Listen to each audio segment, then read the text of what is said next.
am just about to sew some bias binding onto this raw edge of fabric. I thought I would just show you how I finish off the ends of bias binding when I'm sewing something in the round like this. So I'm going to start off with my bias binding. I'm going to leave a nice little tail on one side where I'm starting my stitching. So I'm just going to start stitching here, back stitch,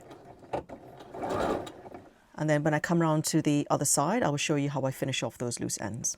As you can see, I'm nearly back to the start. This is the start of the bias binding, and now I am over here. So I'm just going to turn the tail of the first bias binding back, and I'm just going to take the stitching right up to that folded edge. And I'm going to backstitch. To finish off both of these loose ends, what I'm going to do is turn the bias binding that I just finished so that it is facing with the right side up, like that. And then I'm going to turn the start of the binding 95 degrees to that one, open out all of the folded edges, and now I am going to sew in a diagonal. I'm going to sew right from this corner here down to this corner here where the stitching meets.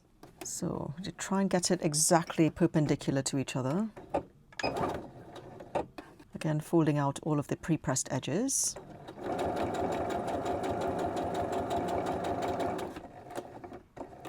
Coming right down to where the stitching meets there.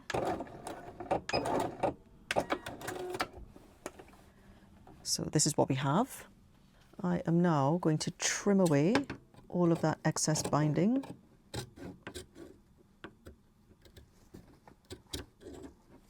And then when we turn that to finish off the bias binding, what we will have is a nice diagonal join like that. And now I can go ahead and finish off stitching the second part of the binding down the right side like this.